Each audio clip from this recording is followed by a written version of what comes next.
al igual después de leer, puedan estudiar ahí de esas diapositivas. Ahorita más tarde las paso por el grupo.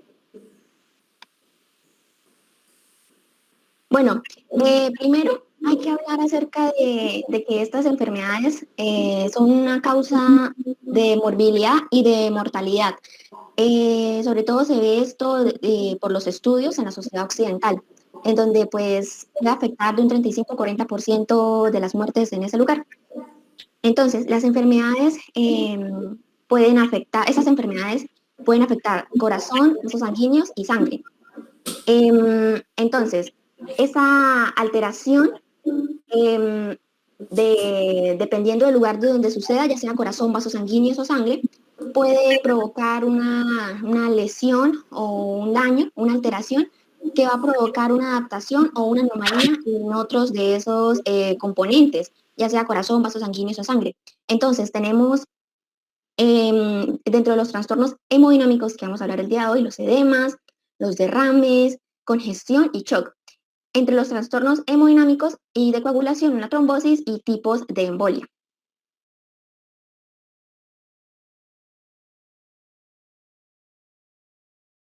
Bueno, primero vamos a hablar de los edemas y derrames.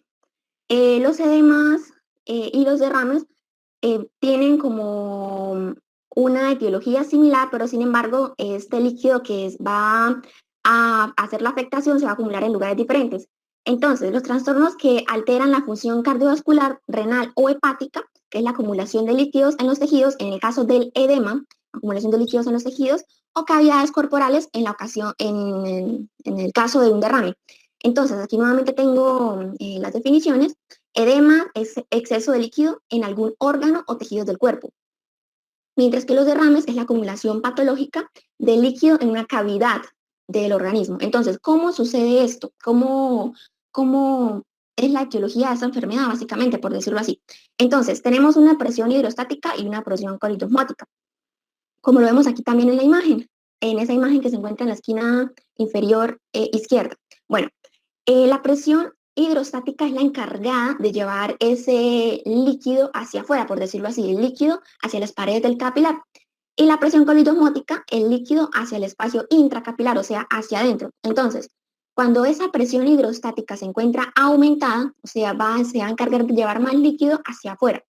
O cuando la presión colitosmótica se encuentra reducida, o sea, la encargada de llevar el líquido hacia adentro, se va a presentar esa acumulación de líquido eh, fuera del capilar. Entonces, como vemos acá, tenemos unos vasos linfáticos. Esos vasos linfáticos son los encargados de, por decirlo así, quitar o extraer esa cantidad de líquido que se encuentra fuera del capilar. ¿Qué pasa cuando estos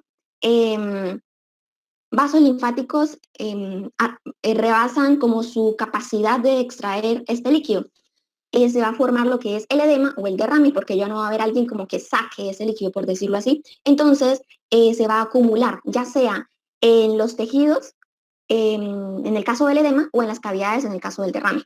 Entonces, tenemos los tipos de edemas y derrames. Están los inflamatorios, los exudados y los no inflamatorios, los transudados, como lo vimos en la clase pasada con el doctor. Pasamos, por favor.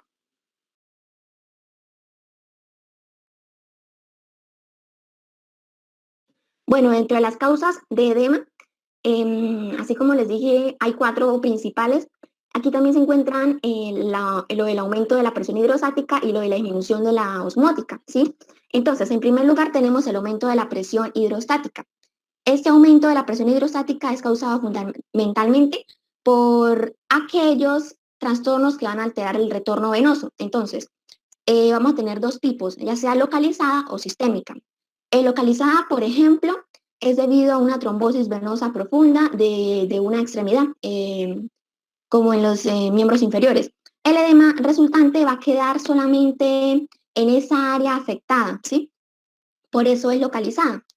Mientras que el sistémico puede ser, por ejemplo, debido a una insuficiencia cardíaca congestiva, en la que la función reducida de ese lado derecho del corazón va a llevar a la acumulación de esa sangre venosa. Entonces, en este caso, el sistémico va a ser un edema más diseminado. Como segunda causa, tenemos la reducción de la presión osmótica del plasma. Recordemos que aquí algo muy importante es la síntesis inadecuada de albúmina. Recordemos que la albúmina es una proteína plasmática, es una de las más importantes. Entonces, en aquellas situaciones en las que se reduzca esa, esa cantidad de albúmina o un aumento de la pérdida de albúmina, va a causar que haya una disminución de la presión osmótica del plasma y por lo tanto se pueda también acumular ese líquido, ya sea en forma de derrame o de edema. Entonces, esto se puede relacionar con enfermedades hepáticas graves como la cirrosis hepática y también una malnutrición proteínica. Entonces, en tercer lugar, tenemos la retención de sodio y de agua. Entonces, ese aumento de la retención de sal con su forzosa retención de agua que está asociada, va a causar el aumento de la presión hidrostática y la disminución de la presión osmótica, como les venía diciendo, vascularmente, formando así el edema o el derrame. Cuarto, tenemos la obstrucción linfática. Aquí en este caso vienen los traumatismos, la fibrosis, los tumores, que son infiltrantes, y ciertos microorganismos infecciosos. Estos pueden afectar a los vasos linfáticos. Recordemos que los vasos linfáticos son los encargados de, de extraer ese exceso que se encuentra fuera del capilar. Entonces, si lo llegan a afectar, pues también existe la posibilidad de que haya un edema o un derrame. Entonces se va a acumular aquí el líquido y puede dar lugar a un linfedema en la parte que se encuentre pues la afectación, ¿sí? Su origen, por decirlo así.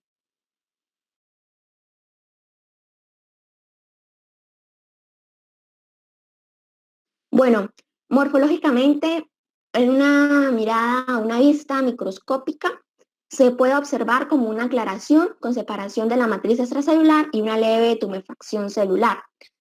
Entonces, el edema va a aparecer con más frecuencia en esos tejidos, en los tejidos subcutáneos, en los pulmones y en el encéfalo.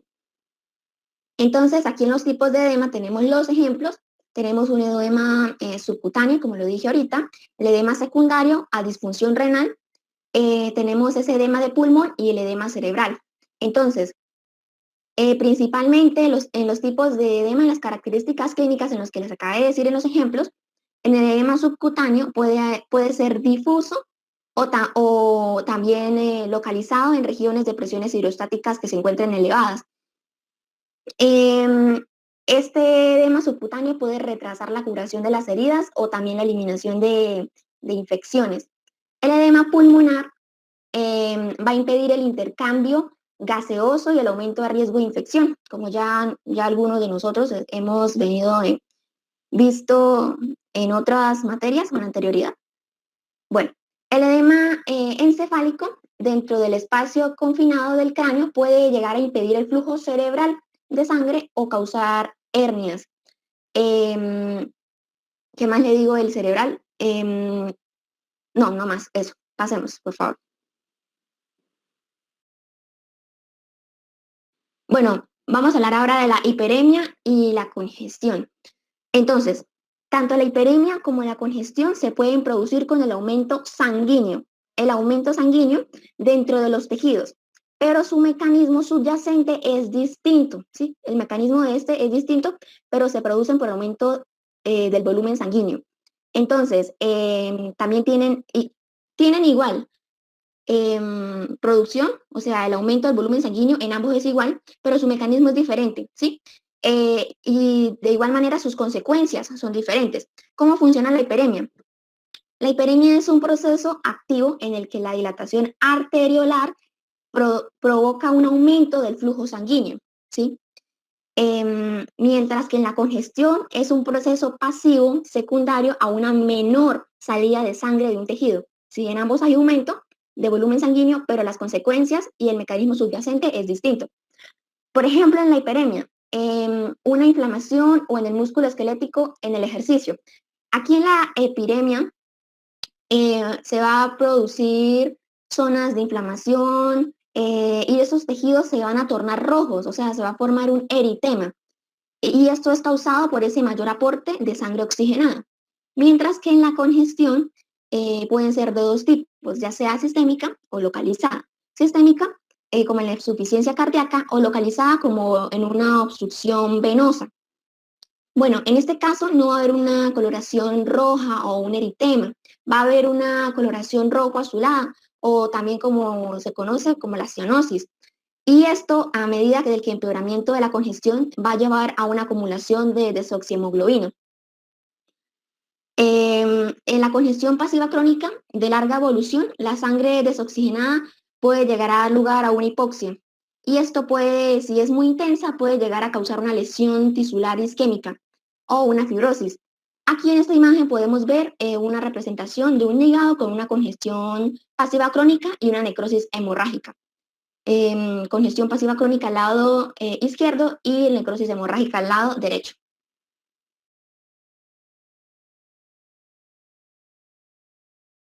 Bueno, aquí tenemos la hemostasia, los trastornos hemorrágicos y trombosis. Vamos a hablar de cómo es este proceso para la formación de ese coágulo, ¿sí? La hemostasia es la formación de coágulos en zonas de lesión vascular. Bueno, tenemos ciertos pasos. El primero que es la vasoconstricción, así como se ve en la imagen, no sé si lo logren ver bien. El segundo que es la hemostasia primaria, el tercero que es la hemostasia secundaria y por último tenemos la estabilización y la reabsorción del coágulo. Bueno, en el primero, que es la vasoconstricción arteriolar, se va a producir inmediatamente y va a reducir el flujo sanguíneo de esa área afectada, ¿sí? Esto es temporal, por decirlo así, no es como que va a quedar ahí permanente, sino es temporal mientras se logra producir el resto de pasos, ¿sí? Em, y va a reducir ese flujo sanguíneo que va pasando ahí por esa área afectada para evitar esa pérdida, ¿sí? Bueno, esta vasoconstricción está mediada por unos mecanismos neurógenos que son reflejos a esta lesión. Es potencializa, o sea, esta vasoconstricción es potencialmente hecha o dada debido a esta también endotelina, es como juega el papel importante aquí, la endotelina, que es un factor que es segregado de ahí de ese endotelio que fue roto, por decirlo así, que fue lesionado. Entonces esa endotelina es el vasoconstrictor que es derivado del endotelio. Bueno, en la B tenemos ya la hemostasia primaria.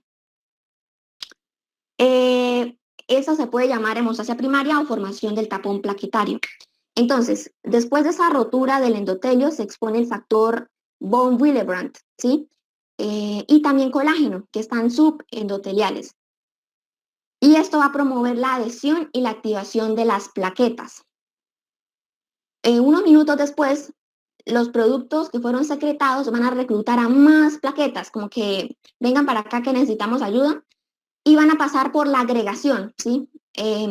Para poder así formar el tapón hemostático primario. Ya en la hemostasia secundaria va a existir un depósito de fibrina. El factor tisular que queda expuesto en esa zona de lesión se va a unir con el factor 7 de coagulación y lo va a activar y va a desencadenar una cascada, unas reacciones, ¿sí? Que van a culminar como en la generación de trombina. Y esta va a escindir el fibrinógeno que se encuentra alrededor para generar una fibrina insoluble, quedando como una malla de fibrina o como está ahí, un cementado, ¿sí? Y esto va a aumentar la agregación de más plaquetas a esa zona de lesión para así formar un tapón hemostático secundario definitivo. Por último, tenemos la estabilización y la reabsorción del coágulo. Esto se da por mecanismos contrarreguladores. Entonces, la fibrina que se encuentra polimerizada, ¿sí? Y esos agregados de plaquetas que se hicieron se contraen para poder formar ese tapón permanente sólido que impide que exista la hemorragia. En esa fase, los mecanismos que son contrarreguladores se ponen a trabajar y van a provocar una reabsorción de ese coágulo y una reparación del tejido que fue afectado, que fue lesionado. Más adelante se va a explicar mejor cada uno de esos pasos o las cositas que quedaron así un poco confusas. Bueno, aquí juegan en este papel de la coagulación, de lesión, juegan un papel muy importante las plaquetas, los factores de coagulación y el endotelio, ¿sí? En esta hemostasia. Primero vamos a hablar de las plaquetas. Las plaquetas forman el tapón primario, que es ya inicialmente ese defecto vascular o esa lesión, y van a proporcionar una superficie que une y concentra los factores de la coagulación que se encuentran activados. Bueno, podemos decir que las plaquetas también son fragmentos de células sin núcleo, que tienen forma de disco y se desprenden de los megacariocitos de la médula ósea y van a alcanzar el torrente sanguíneo. Bueno, cuando se sufre una lesión tisular traumática, las plaquetas van a quedar en contacto con las proteínas von Willebrand, ¿sí? Como les dije anteriormente, y también con el colágeno. Y van a crear esa secuencia de reacciones. Yo les hablé de la secuencia de reacciones, pero no dije como que cuáles eran, ¿no? ¿Sí? Y van a crear el tapón plaquetario. Entonces, esas son las reacciones. Primero tenemos una adhesión plaquetaria. Esta adhesión plaquetaria está mediada principalmente por las interacciones del factor de las proteínas von Willebrand, perdón, y esta sirve como, como un puente entre la glucoproteína 1B y el receptor de la superficie de estas plaquetas y ese colágeno que queda expuesto. En número 2 tenemos un cambio rápido en la forma de las plaquetas. Entonces, tras la adhesión, esa adhesión plaquetaria, van a cambiar de forma. Pasan de discos lisos a forma como de tener erizo de mar, ¿sí? Son con picos, tienen picos como en su superficie. Y esto va a ser, no sé si recuerdan que cuando se forman así prominencias o ciertos cilios o cosas así, no sé si recuerdan la clase de intestino, de sistema digestivo, que estos pliegues, estas sirven para aumentar así la superficie. Al igual forma, las plaquetas lo hacen tomando una forma de erizos de mar para aumentar así la superficie, ¿sí? En tercer lugar, tenemos la secreción del contenido de los gránulos. Aquí va a participar el ADP, que es un potente mediador de la agregación plaquetaria. Se encarga como del reclutamiento. Y también el calcio, que es importante para la cascada de coagulación. En cuarto lugar, tenemos la agregación plaquetaria. Aquí las plaquetas se van a adherir a otras plaquetas y eso está favorecido por el ADP y el tromboxano A2. Y esto va a activar la agregación plaquetaria y es un potente también vasoconstrictor, actúa de ambas formas. Aquí en la imagen que vemos superior, esa imagen explica que como el déficit de ciertas componentes de estos pasos pueden llegar a producir las enfermedades que se encuentran en los recuadros de color, que son unos síndromes que son hemorrágicos. Pasamos, por favor. Bueno, en la cascada de coagulación consiste en una serie de reacciones enzimáticas y amplificadoras que van a conducir a la formación de un coágulo de fibrina insoluble, así como les dije anteriormente, en ese tapón primario, el tapón secundario. Bueno, esto va a tener la dependencia de factores para poder formar este coágulo. Esta formación de coágulo va a ser distinta en tubos de ensayo de laboratorio, o sea, de forma in vitro, y en los vasos sanguíneos, o sea, en forma in vivo. Entonces, según el análisis de laboratorios clínicos, la cascada de coagulación se divide en dos, en la vía intrínseca y en la vía extrínseca. Entonces, tenemos como dos tiempos, por decirlo así, que van a medir o evaluar ciertas cositas. El primero tenemos el tiempo de protombina. Esta va a evaluar la función de las proteínas de la vía extrínseca. Ahí están los factores que evalúa y el fibrinógeno. En segundo lugar, tenemos el tiempo de, de tromboplastina parcial. Esta va a valorar la función de las proteínas de esta vía intrínseca, ¿sí? Una es de la vía extrínseca y esta es de la vía intrínseca. Y entre paréntesis están los factores que evalúa junto con el fibrinógeno. Y está la imagen representativa de ambas vías, la formación del coágulo en laboratorio y la coagulación en vivo en una lesión vascular. Bueno, ¿qué pasa con el ser humano cuando existe un déficit de esos factores de coagulación? Entonces, el déficit de de los factores 5, 7, 8, 9 y 10 se va a asociar a los trastornos hemorrágicos moderados graves. El déficit del factor 11 solo se asocia a hemorragias leves. La carencia de protombina es probablemente incompatible con la vida. Y la carencia del factor 12 no presentan hemorragias, sino que en realidad son susceptibles a las trombosis. Bueno, entre las funciones de la fibrina tenemos la conversión del fibrinógeno en fibrina entrecruzada, activación plaquetaria, efectos proinflamatorios y efectos anticoagulantes.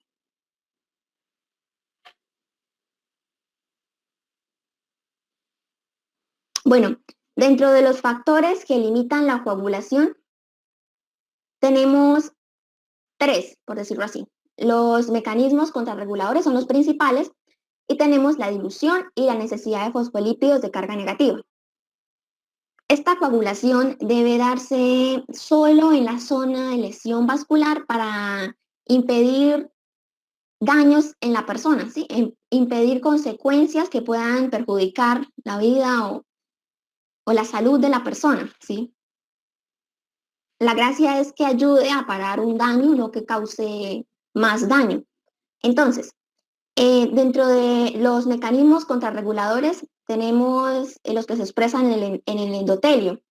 Indemne, ¿sí? O sea, que no ha sido afectado, que se encuentra adyacente a la zona de lesión. Ya les hablo sobre eso. Tenemos la dilución y la necesidad de fosfolípidos de carga negativa.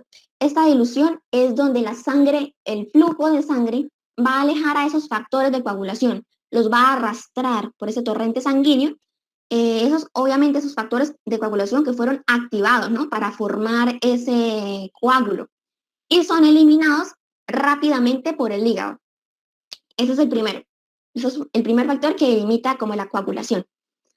También existe cuando ocurre una necesidad de fosfolípidos de carga negativa. Estos son aportados por plaquetas que fueron activadas cuando tuvieron ese contacto con la matriz subendotelial después de esa lesión. Bueno, después de la activación de la cascada de coagulación, se va a producir la activación de la cascada fibrinolítica. Esta cascada va a limitar el tamaño del coágulo, ¿sí? Como les dije inicialmente, para que solamente exista un coágulo en la zona de lesión vascular, para impedir que haya unas consecuencias que puedan poner en riesgo la vida de la persona. Entonces, limita el tamaño del coágulo y contribuye a su disolución. Entonces, en la fibrinólisis actúa una enzima que es la plasmina, que es la encargada de degradar la fibrina para que empiece como este proceso, ¿sí? De la cascada de fibrinolítica. Y hay un inhibidor que es el alfa-2 plasmina, como lo vemos en la imagen. Tenemos plasmina libre y tenemos a ese inhibidor que es la alfa-2 antiplasmina. Pasamos, por favor.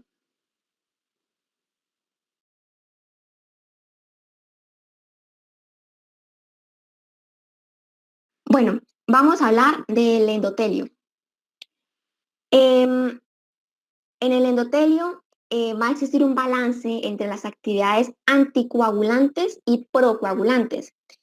Entonces, el endotelio determina si se produce la formación, propagación o una disolución de ese coágulo. Entonces, las células endoteliales normales expresan factores que van a inhibir esas actividades procoagulantes de las plaquetas, o sea, están en pro de la coagulación. Factores de la coagulación y van a potenciar la fibrinólisis. Entonces, esos van a actuar conjuntamente para prevenir una trombosis y poder limitar la coagulación a las zonas que se fueron realmente afectadas, no extravasar esos lugares donde no existe un daño endotelial. En la imagen podemos ver las actividades anticoagulantes que tiene un endotelio normal. Pasamos, por favor.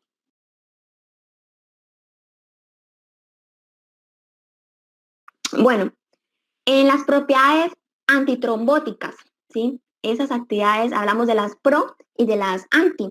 Entonces, en esas actividades antitrombóticas del epitelio se pueden dividir en actividades que están dirigidas hacia las plaquetas, hacia los factores de coagulación y hacia la fibrinólisis. Entonces, hacia los efectos inhibidores de las plaquetas.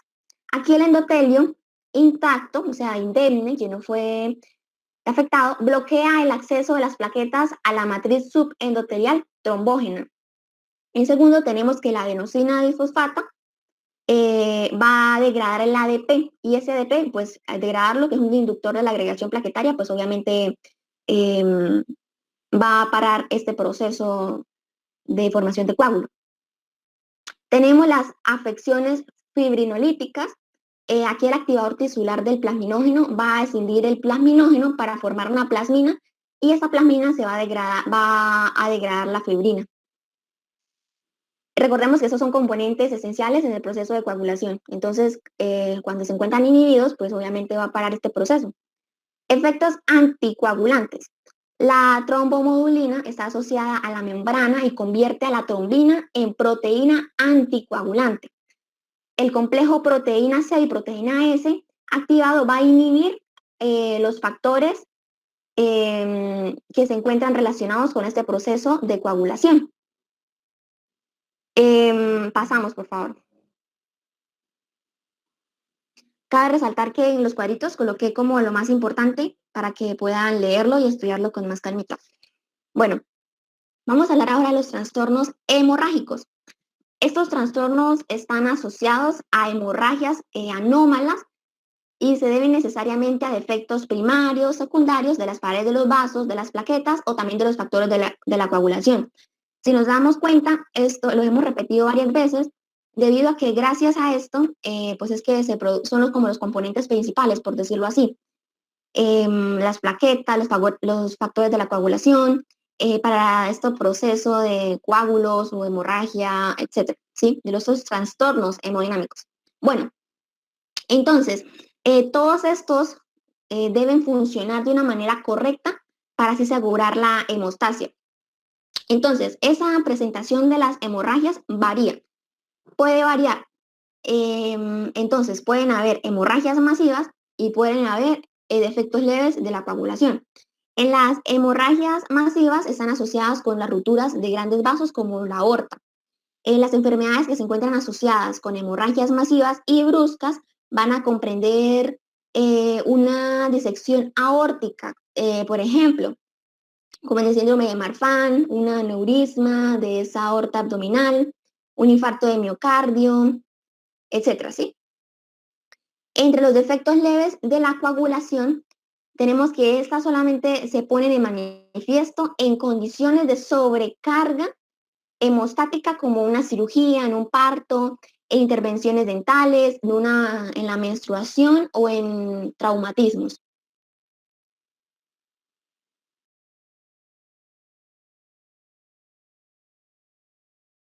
Bueno, aquí tenemos los principios con las hemorragias, los principios que se encuentran altamente relacionados con las hemorragias y sus respectivas consecuencias. Entonces, primero, en primer lugar, tenemos las alteraciones de esa hemostasia primaria, o sea, los defectos en las plaquetas de enfermedad o enfermedad de von Willebrand.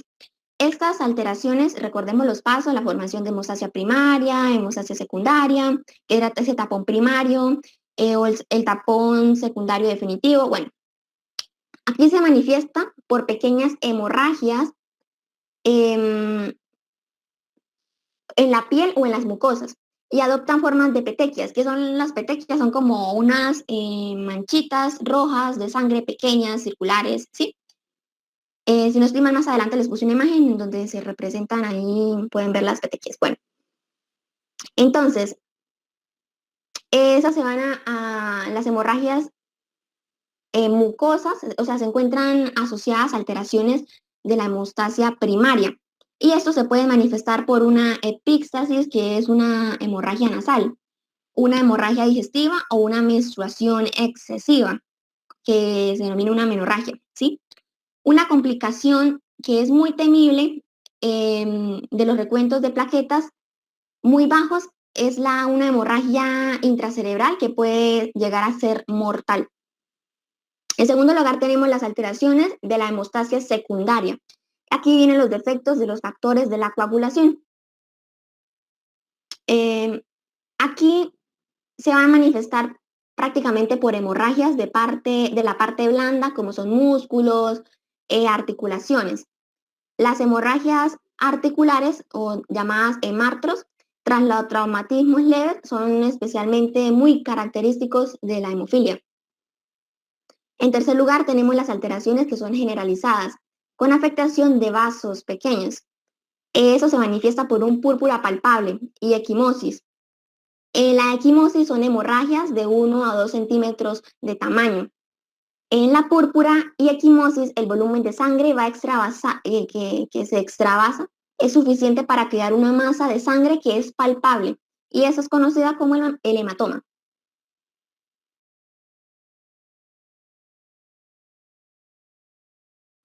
Aquí está lo que les hablaba de las petequias. Esto es una hemorragia petequial puntiforme en la mucosa del colon, y eso es consecuencia de una trombocitopenia. Se ven esos puntitos. Y en la imagen B tenemos una hemorragia intracerebral mortal. Bueno, la trombosis. Las anomalías principales que provocan una trombosis son tres y se conocen como la triada de Virchow, ¿sí? La primera es una lesión endotelial, la segunda es éstasis o flujo sanguíneo turbulento y la tercera es una hipercoagulabilidad de la sangre. Ahí tenemos la triada que encierran a la trombosis, son como las causas principales. Bueno, primero vamos a hablar de la lesión endotelial. En la lesión endotelial es causante de la activación plaquetaria y subyace casi inevitablemente en la formación de trombos, ya sea en el corazón y la circulación arterial. Entonces, estas lesiones endoteliales pueden desencadenar una trombosis. ¿Por qué? Porque van a exponer, recuerden que cuando se lesiona el endotelio se va a exponer eh, algunos componentes que se encuentran subendoteliales, ¿sí? Entonces, al exponerse, el factor von Willebrand y el factor tisular. Entonces, estos estímulos nocivos también promueven la trombosis al cambiar ese patrón de expresión genética del endotelio. Entonces, ese cambio de patrón de expresión genética del endotelio se conoce como activación o disfunción endotelial. Y esto resulta algo protrombótico, está pro, ¿sí? Lo apoya, eh, colabora para que se forme el trombo. ¿Cuáles son estas lesiones o estos estímulos nocivos que promueven la trombosis? Tenemos la inflamación, lesiones físicas, organismos infecciosos, flujo sanguíneo anómalo, mediadores de la inflamación o ciertas alteraciones.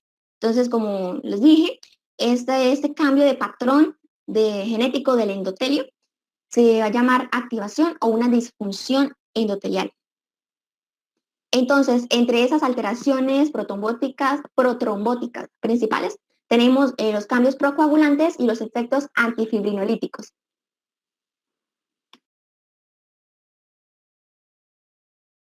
Bueno, ya hablamos de la primera, que era la lesión endotelial. Ahora tenemos las alteraciones del flujo sanguíneo. Aquí tenemos la turbulencia y la éstasis. La turbulencia contribuye a que la trombosis arteriales y cardíacas causen una disfunción endotelial. Entonces van formando contracorrientes y contribuyen a zonas de éstasis local. El éstasis es otro contribuyente que es principal en el desarrollo de trombos venosos. Es como el paso lento de ese flujo sanguíneo.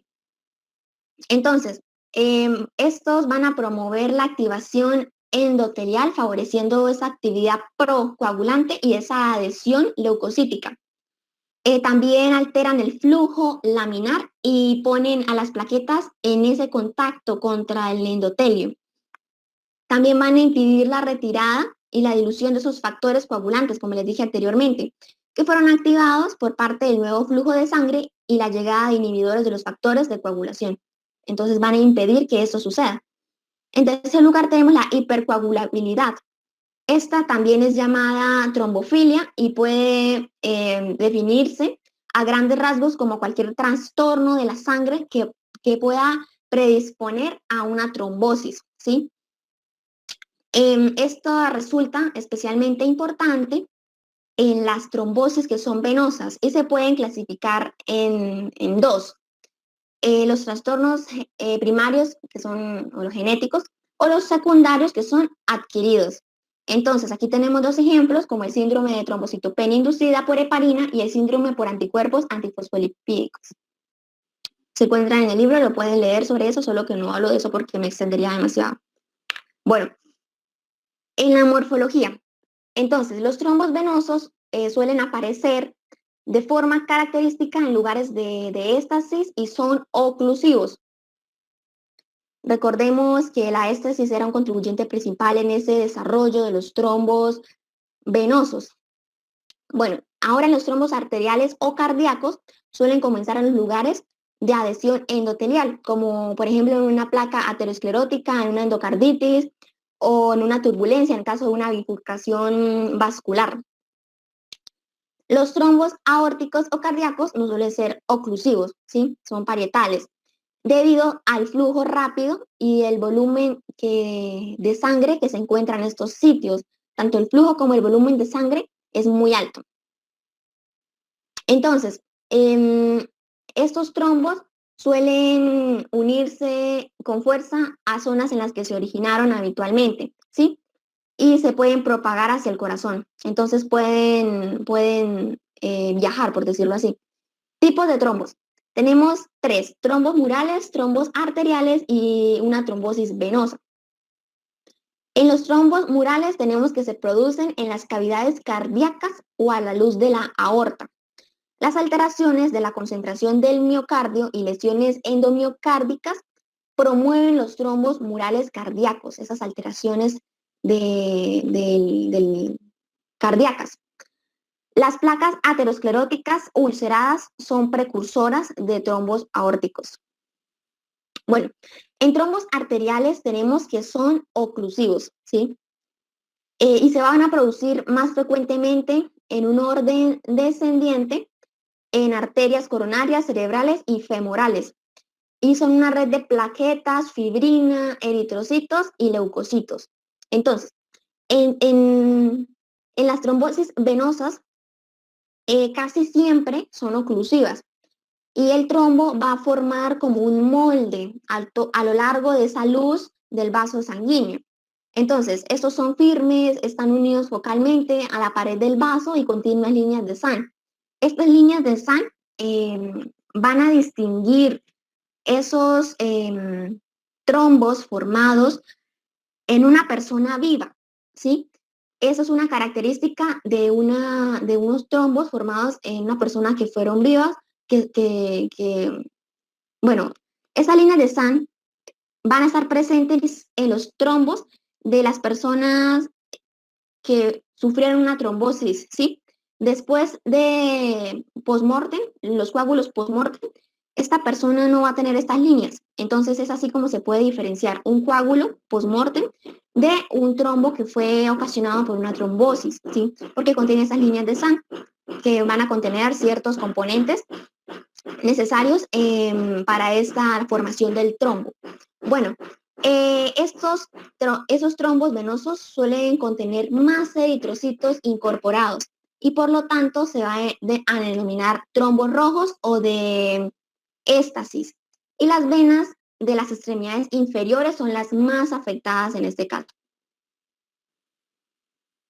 Aquí tenemos una imagen del corazón que representan trombos murales. En la imagen A está el trombo en la punta, ese ventrículo izquierdo, y del derecho, ahí está señalado como por las flechitas blancas. Y en la imagen B tenemos un trombo laminado en un aneurisma de la aorta abdominal. Pasamos, por favor. Bueno, ¿Cómo es la evolución de ese trombo?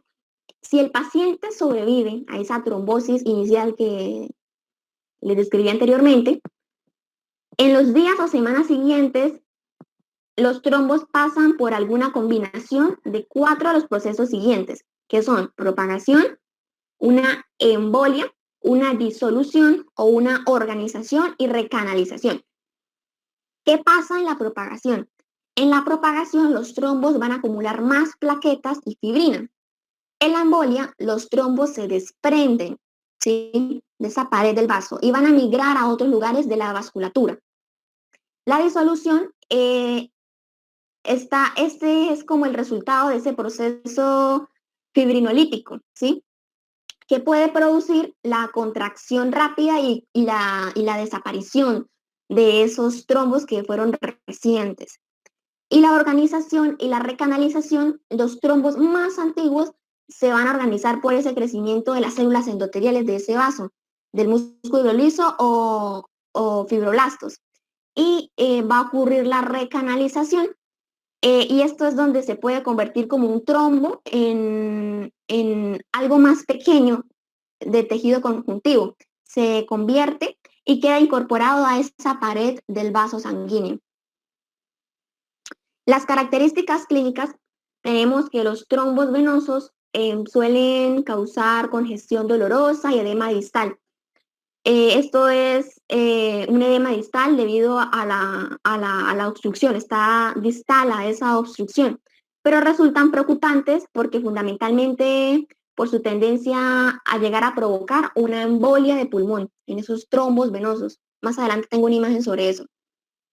Y los trombos arteriales es un problema clínico que está relacionado con la frecuencia de esa oclusión en un vaso importante que puede llegar a tener consecuencias graves o mortales, como por ejemplo en la arteria coronaria o en la cerebral.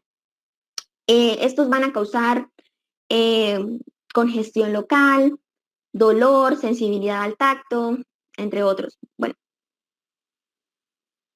Bueno, la embolia es una masa intravascular. Recordemos uno de los pasos pasados que era la embolia, que era el desprendimiento de ese trombo, ¿sí? En este caso, un émbolo es una masa intravascular desprendida, sólida, líquida o gaseosa, que es transportada por la sangre desde su punto de origen, o sea, donde fue ocasionado esa lesión, hasta un lugar distinto en donde a menudo va a causar una disfunción o un infarto tisular. Tenemos que la tromboembolia, la mayoría de émbolos son trombos desprendidos, como lo dije anteriormente, y existen los émbolos de colesterol. Esos émbolos son infrecuentes, pero están compuestos por gotitas de grasa, burbujas de nitrógeno, desechos ateroscleróticos, fragmentos de tumores, de médula ósea y también pueden tener cuerpos pequeños. Bueno, estos émbolos se pueden desplazar por la sangre hasta que encuentran vasos que son muy pequeños para que ellos sigan avanzando por ese torrente sanguíneo. Entonces, van a causar como una oclusión vascular, ya sea parcial o completa. Entonces, dependiendo de su origen, los émbolos se pueden alojar en cualquier punto de ese árbol vascular del organismo. Bueno, vamos a hablar acerca de la embolia de pulmón o la embolia pulmonar. Los émbolos que son pulmonares se van a originar, como lo dije anteriormente, en trombosis venosas profundas, que son como características de miembros inferiores y son la forma más frecuente de una enfermedad tromboembólica. Las embolias pulmonares tienen su origen en la trombosis venosa profunda de las piernas, ¿sí?, miembros inferiores, y según el tamaño del émbolo puede ocluir la arteria pulmonar principal, ¿sí? Entonces, como consecuencias de estos émbolos pulmonares que tenemos, la mayoría de las embolias de pulmón, el 60-80% de los casos, son pequeñas y son asintomáticas. Finalmente, se van a organizar y se van a incorporar a la pared vascular o van a dejar una membrana fibrosa precaria en forma de un puente. En segundo lugar, tenemos la muerte súbita, la insuficiencia cardíaca derecha como una cardiopatía pulmonar, o el colapso cardiovascular se va a producir cuando el 60% o más de esa circulación pulmonar se encuentra obstruida con esos émbolos. En tercer lugar, tenemos la embolia pulmonar en las arterias de mediano calibre y puede causar una hemorragia pulmonar, pero no un infarto pulmonar. Habitualmente por ese flujo arterial bronquial colateral, ¿sí? Tiene una irrigación colateral. Sin embargo, cuando existe una insuficiencia cardíaca izquierda y con una menor circulación bronquial, o sea, con una disminución, circulación colateral, puede producir un infarto. Entonces, aquí prácticamente el pulmón se encuentra irrigado no por una irrigación terminal, sino tiene una irrigación colateral. Entonces, es lo que permite tener como otra vía de perfusión sanguínea, en el caso de que una llegase a estar obstruida. Número 4, tenemos la embolia pulmonar en las arteriolas pequeñas terminales, y eso sí puede causar una hemorragia o un infarto. Y los émbolos múltiples pueden causar con el tiempo una hipertensión pulmonar o una insuficiencia ventricular derecha. Bueno, aquí tenemos la imagen, como les dije anteriormente, y esto es un émbolo que es procedente de una trombosis venosa profunda de las piernas, de la extremidad inferior, y está encajado en una bifurcación de la arteria pulmonar. Recuerden lo que les decía ese apego que hay hacia las paredes del endotelio. Bueno, tenemos la tromboembolia sistémica.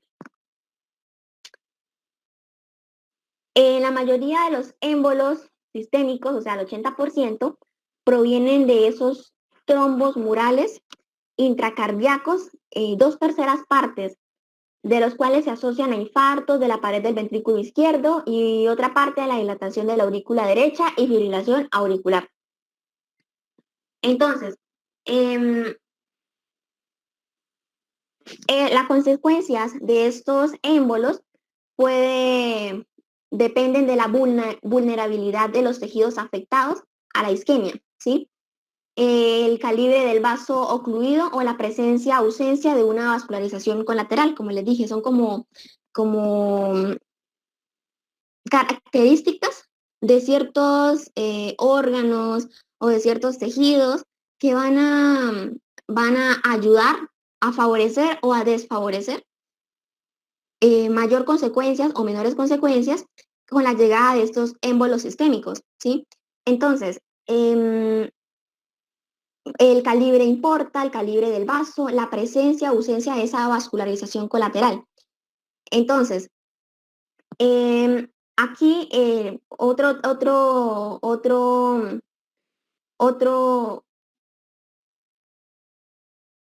¿aló? ¿Hola? Sí, Lina, la escuchamos. Sí, Lina. Perfectamente, perfectamente. Hola, ya. Perdón, es que se cayó aquí la imagen. Bueno, entonces, la mayoría de estos trombos sistémicos se van a alojar, sí, van a viajar, o ya sea en las extremidades inferiores, como les dije que era como lo más prevalente en esa trombosis profunda, que sean los miembros inferiores en un 75%, o en el encéfalo en un 10%. Pasamos, por favor.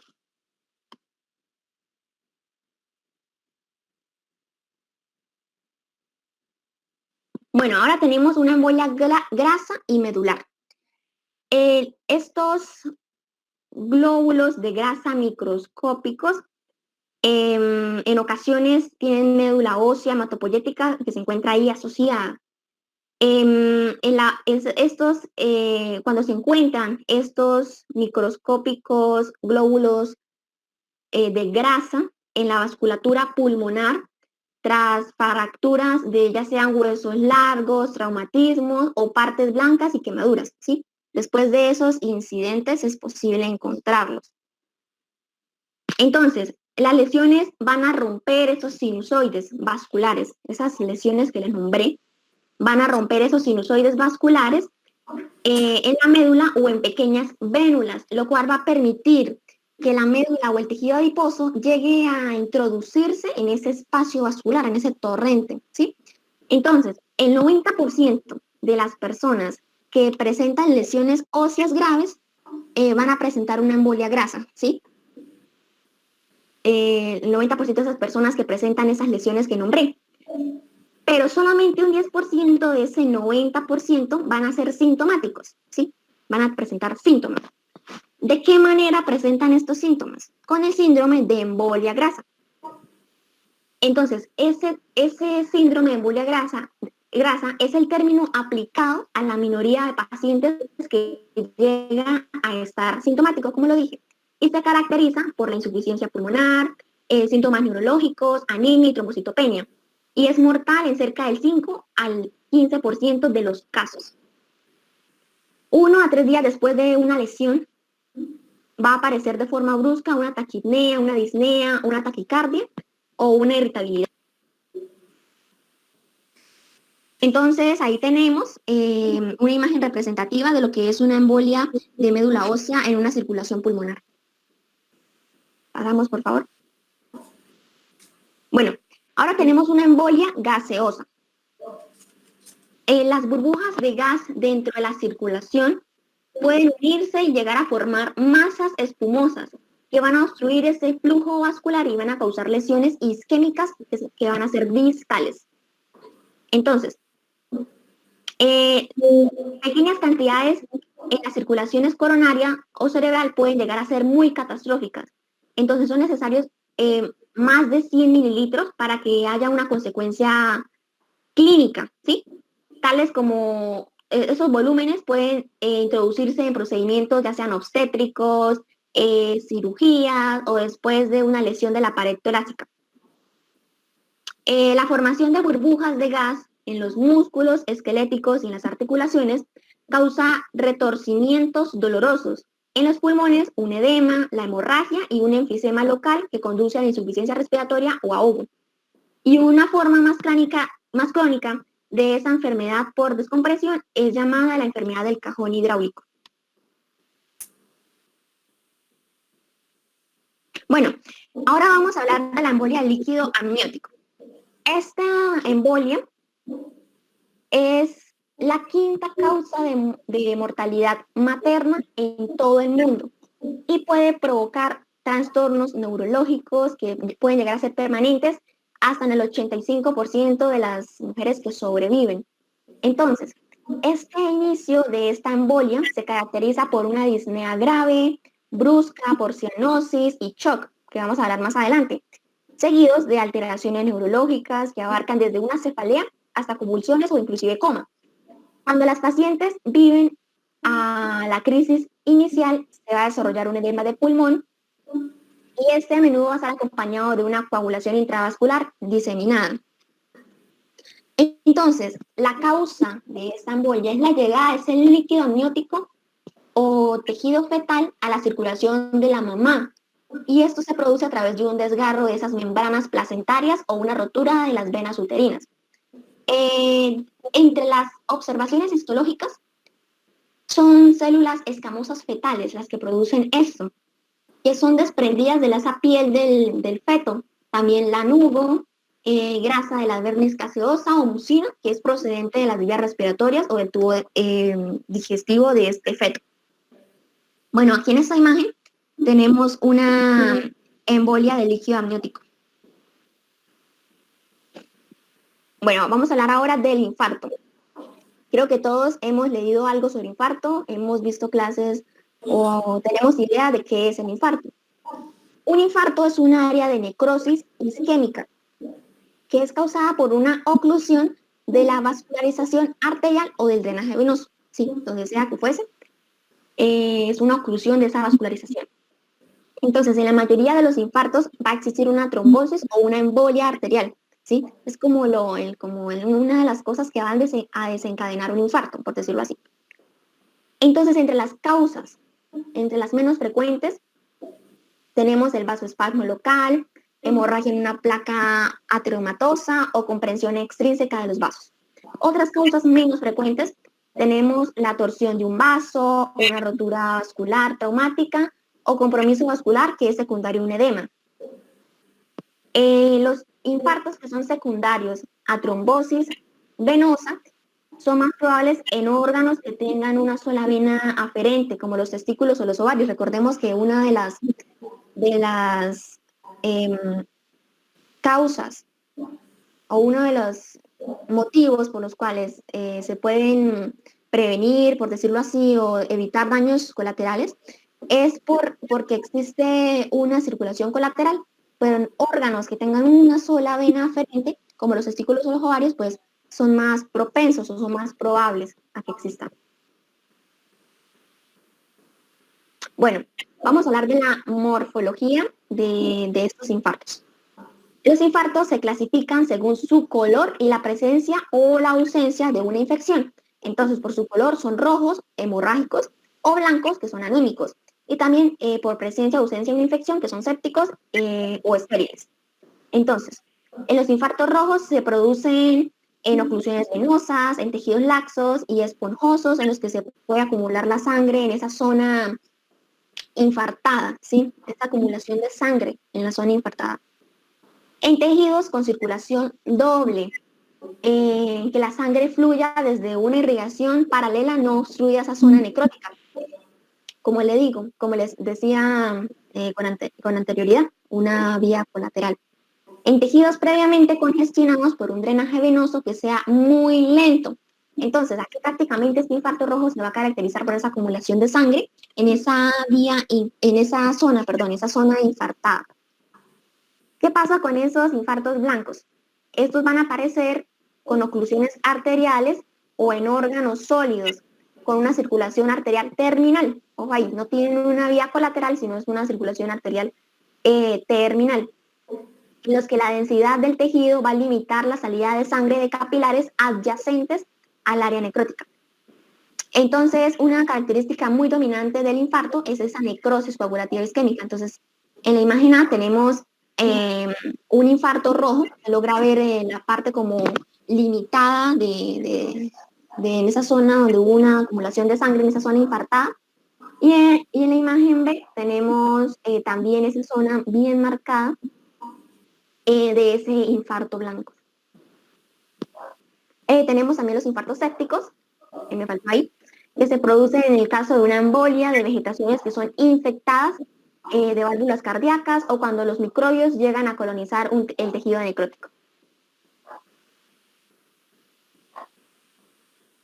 Bueno, hay factores que influyen en el desarrollo del infarto. Una oclusión vascular puede ir desde un efecto nulo, ¿sí?, hasta la muerte de un tejido o incluso de una persona. Entonces, los principales determinantes del resultado de que se produzca cualquiera de estos son los siguientes. En la primera tenemos la anatomía de la vascularización. Como les decía y les repito nuevamente, esa disponibilidad de riego alternativo, una irrigación colateral, ¿sí?, como en el ejemplo del pulmón o el hígado. O también en las circulaciones que presentan anastomosis, como las arterias radial y cubital. Esto va a proteger a la persona o al lugar afectado frente a ese infarto. En segundo lugar, tenemos la velocidad de la oclusión. Entonces, las oclusiones, entre más lento se hace el desarrollo de ese taponamiento, de esa oclusión, menos probabilidad de infarto hay, porque le va a dar como tiempo para poder crear a ese lugar que está sufriendo ese taponamiento, otras vías de perfusión sanguínea que sean alternativas, para que no llegue a quedarse como sin irrigación sanguínea, por decirlo así. En tercer lugar, tenemos la vulnerabilidad del tejido a la hipoxia.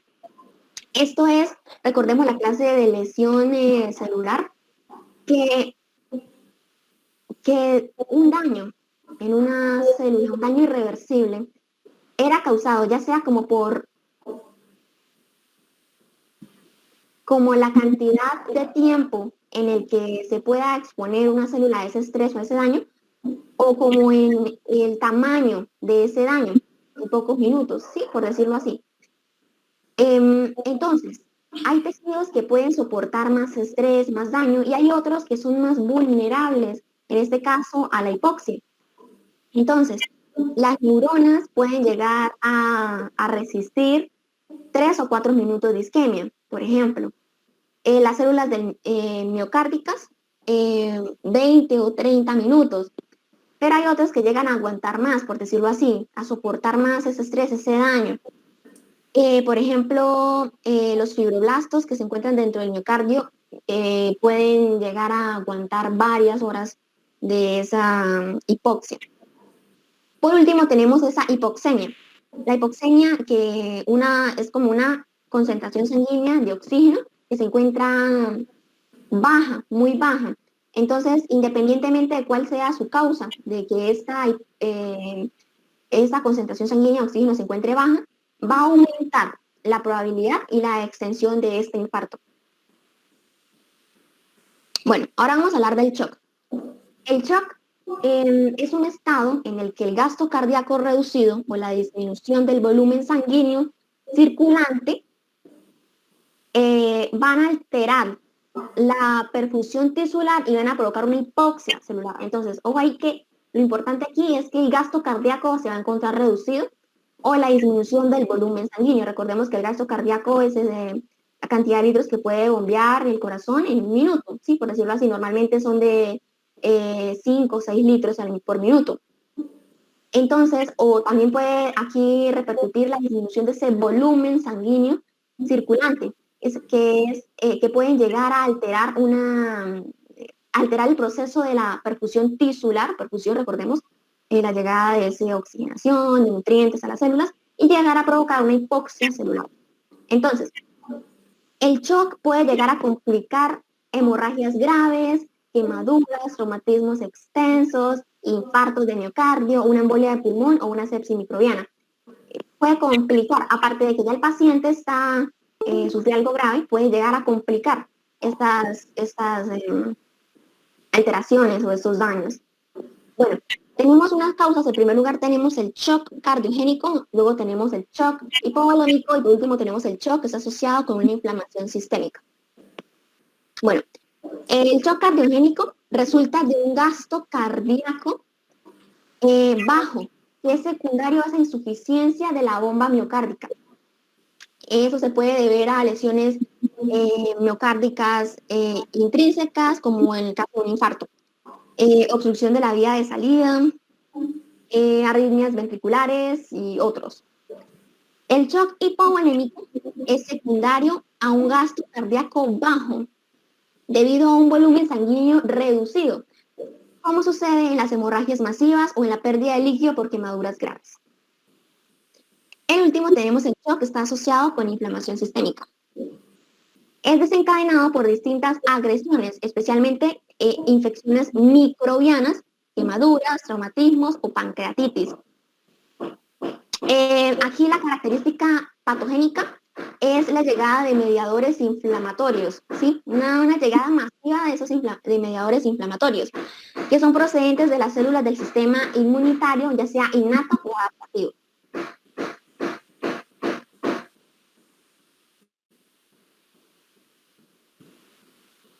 Bueno, tenemos la patogenia del shock séptico. Entonces, esos factores fisiopatológicos del shock séptico son estos 5 que vemos aquí. Les recomiendo que profundicen en cada uno de ellos. Voy a dar solamente una breve descripción. Una respuesta inflamatoria y pueden ser también antiinflamatorias. Las respuestas inflamatorias o antiinflamatorias, aquí básicamente los componentes de esa pared bacteriana van a activar a los leucocitos y esas células endoteliales a través de los receptores de tipo señuelo y otros receptores que están presentes en esa inmunidad innata. ¿Sí? En segundo lugar, tenemos esa activación del endotelio. ¿Sí? Esa activación y lesión en el endotelio. La elaboración de citocinas inflamatorias, recordemos lo visto en infectología, después de esa inflamación, viene esa llegada o esa elaboración de citocinas inflamatorias. Entonces causa un aumento de la permeabilidad vascular con un edema intersticial que se encuentra ahí presente. En tercer lugar, tenemos una inducción de un estado procoagulante. Aquí la activación de las células endoteliales va a llevar a un fenotipo adherente y procoagulante. Y va a tener tendencias trombóticas que van a estar muy aumentadas. Aquí en esta inducción de un estado procoagulante, se va a generar una coagulación intravascular diseminada o un CID en la mayoría, en la mitad de los casos, perdón, hasta en un 50% de esos casos. Bueno, en cuarto lugar tenemos las anomalías metabólicas. Esas anomalías metabólicas, aquí ya se ve presente la resistencia a la insulina y a la hiperglucemia y son características de un estado séptico, ¿sí? Es una de las características metabólicas más relevantes de este estado séptico. Esos son atribuibles a citocinas inflamatorias, como lo vimos en el paso número 2, y a la producción temprana de hormonas inducidas por el estrés, como el glucagón, la hormona del crecimiento y también el cortisol. Bueno, en número 5 tenemos la disfunción de los órganos. Aquí ya hay una disfunción de órganos. Aquí la hipotensión, el edema, la trombosis de esos vasos pequeños, van a reducir ese reparto de oxígeno que hay y también obviamente oxígeno y nutrientes, ¿sí? Hacia los tejidos. Entonces el metabolismo celular en los tejidos también está alterado debido a esa resistencia insulínica. Están como estas dos vías para que exista una disfunción de órganos. Bueno, aquí tenemos las fases del shock, que pueden ser tres, que es la fase no progresiva, la fase progresiva y una fase que ya es irreversible. En la fase no progresiva es inicial durante la que se activan mecanismos compensadores reflejos y se mantiene la perfusión de los órganos vitales. Hay perfusión sanguínea en estos órganos vitales. En la fase progresiva está caracterizada por la hipoperfusión tisular, ¿sí? Ya está baja esa perfusión de los órganos vitales, y aparición de deterioro circulatorio y desequilibrios metabólicos, incluida la acidosis láctica. Ya en la fase irreversible aparece una vez ya que el organismo ha sufrido lesiones tisulares debido a esa hipoperfusión tisular, X o Y motivo. Tan graves que esta supervivencia es ya casi imposible, aunque se corrijan las alteraciones hemodinámicas que puedan estar ahí contribuyendo a ese daño. Aún así ya es irreversible esas alteraciones. Tenemos la morfología y las consecuencias clínicas. Entonces, el shock de cualquier forma va a causar cambios celulares y tisulares que se van a ver reflejados en esa lesión hipóxica, como lo dije al principio. En particular, y se ven afectados más que todo el encéfalo y el corazón, los pulmones, los riñones, las suprarrenales y el tubo digestivo. Como consecuencias clínicas tenemos en el shock hipovolémico y cardiogénico va a existir una hipotensión con un pulso débil y rápido. También va a existir una taquipnea, el paciente va a tener piel fría, sudorosa y cianótica. En el shock séptico, la piel puede estar caliente y enrojecida debido a esa vasodilatación periférica. Los cambios cardíacos, cerebrales y pulmonares que son secundarios al shock van a empeorar esta situación. Y los pacientes que sobreviven a esas complicaciones iniciales entran en una segunda fase que es denominada, que es característica aquí, la insuficiencia renal, y es caracterizada por la reducción de la diuresis. También existe un desequilibrio hídrico y electrolítico, el cual también va a causar daños. Tenemos la referencia bibliográfica. Y gracias. Muy bien, Lina. Felicitaciones. ¿Ya? ¿O todavía? Todavía no carga definitivamente. Vale, Toca que deje de presentar otra vez y vuélvalas a cargar. listo, vale. Voy a intentar.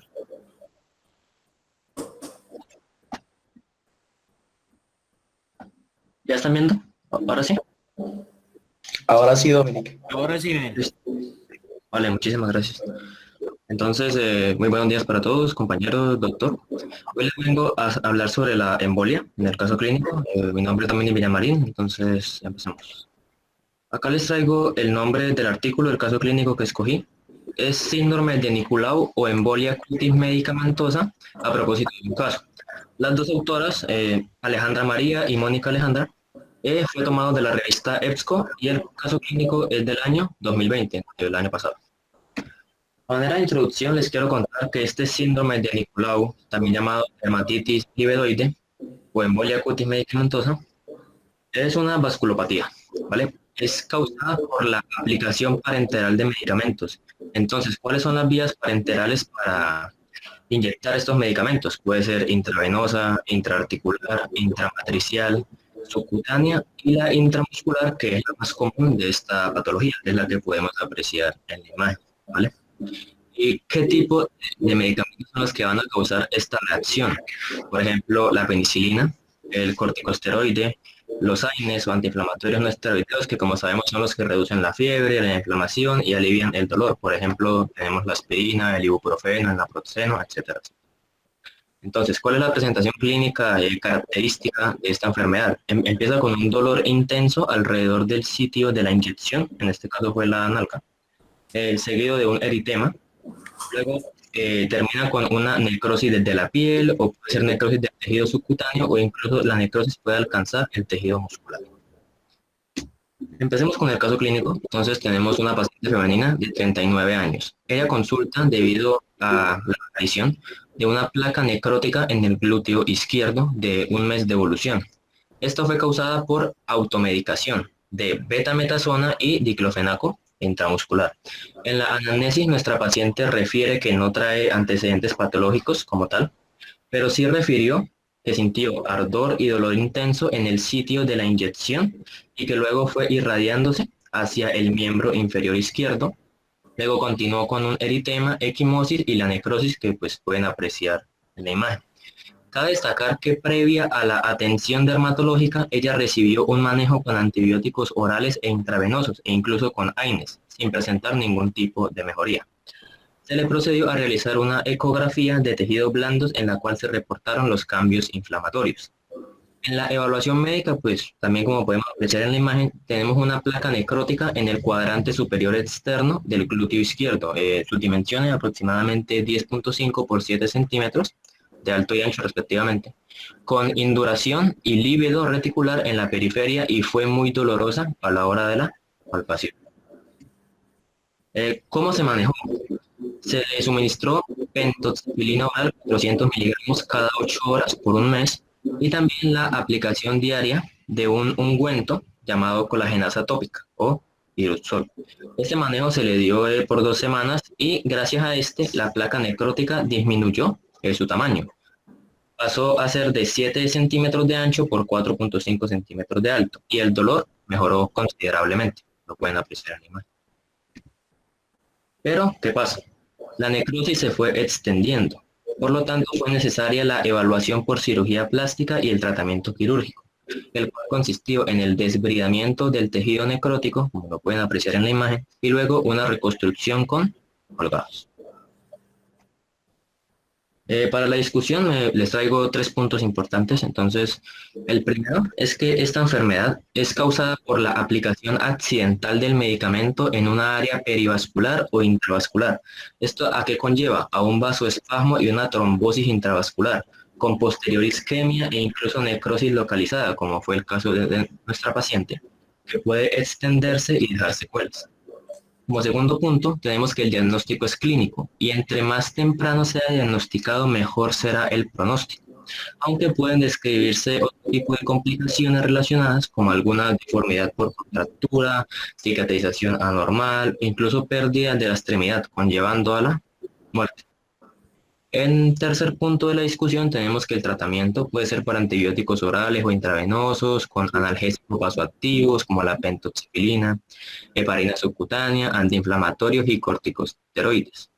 Cabe destacar que es necesario un manejo quirúrgico y con cámara hiperbárica cuando hablamos de heridas muy extensas. Y para terminar, pues les traigo la conclusión. Podemos concluir que esta patología es prevenible. ¿Y cómo podemos prevenirla? Es importante que cuando se aplique un medicamento por vía parenteral se haga por un personal entrenado y con una técnica adecuada. Entonces, para esto tenemos que conocer la anatomía, usar la aguja adecuada, aspirar la jeringa para reducir el riesgo de inyección intraarterial. También es importante que no debemos aplicar más de 5 milímetros del medicamento, esto para evitar la compresión vascular. Y debemos variar el sitio de la inyección en caso de que sean necesarias múltiples aplicaciones del fármaco. Aquí está la referencia y muchas gracias por su atención. Muy bien, Dominic.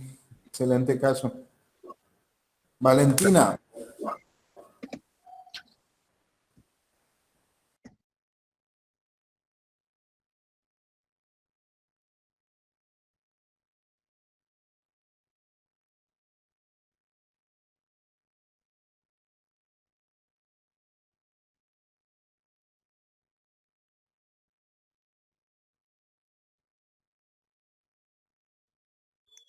¿Ya se está viendo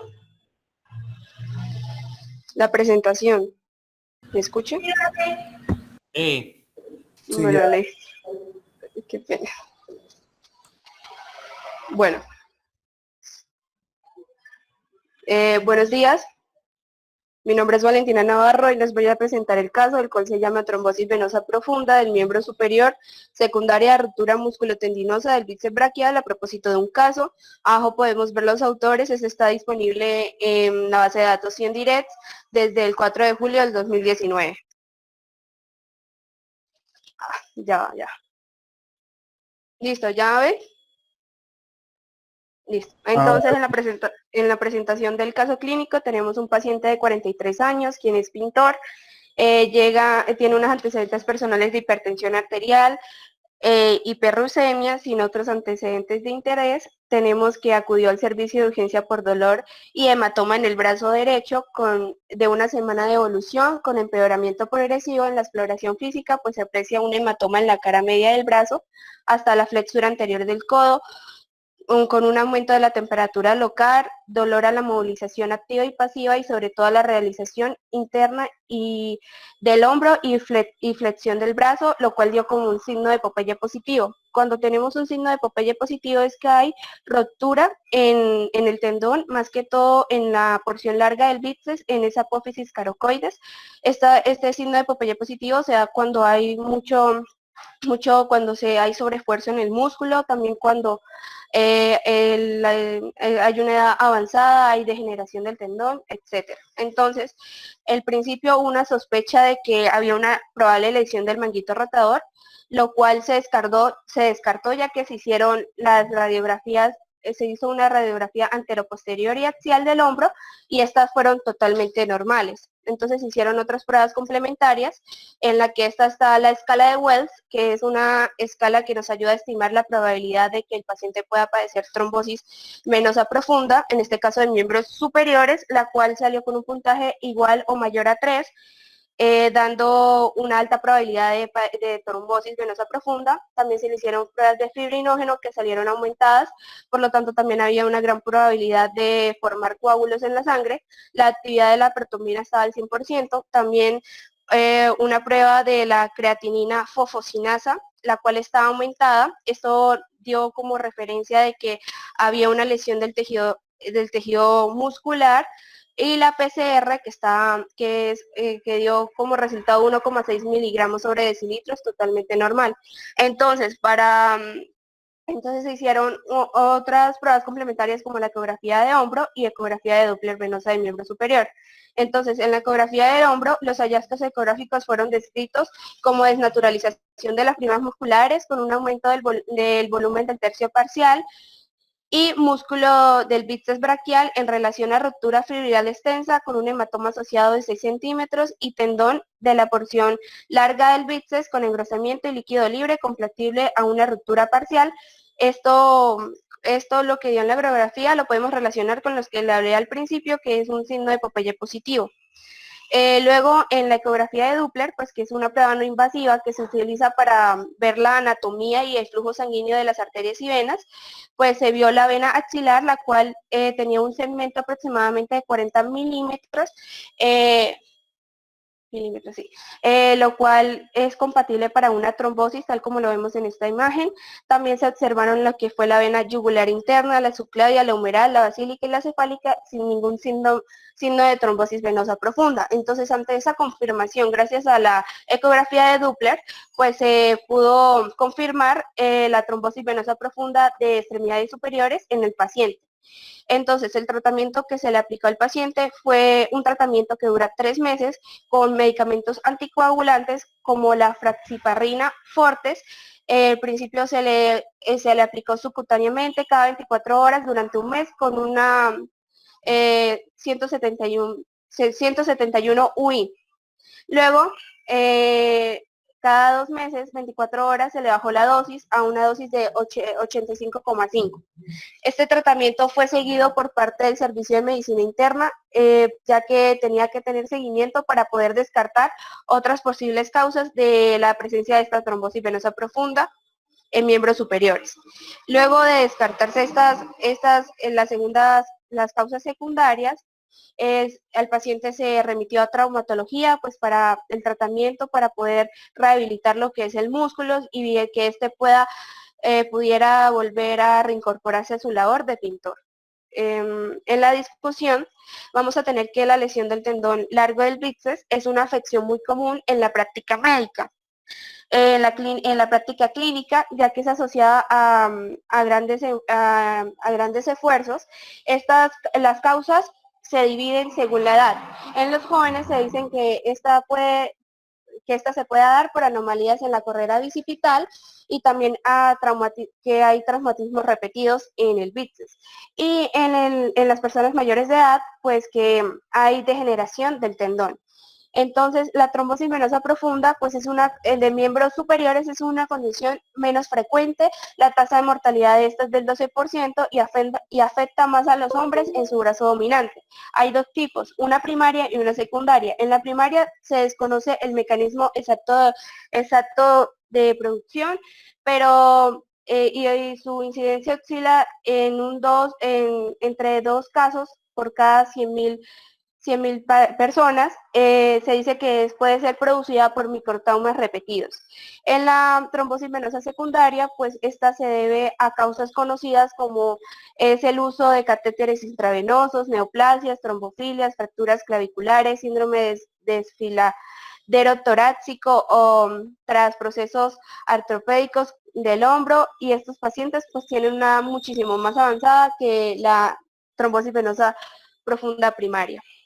Entonces, ¿cómo podemos sospechar nosotros como futuros médicos de una trombosis venosa profunda? Pues se dice que hay signos como el dolor, pesadez, edema, inflamación o cianosis que pueden ser, pero esos signos a veces son desapercibidos.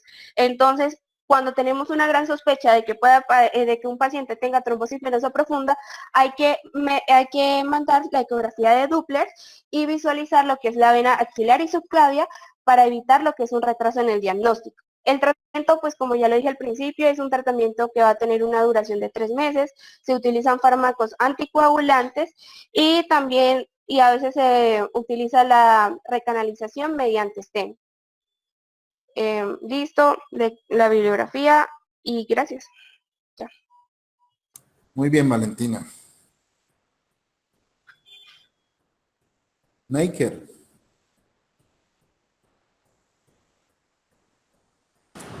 Sí, señor profesor. Mi compañera Joana me va a colaborar para proyectar. Ok.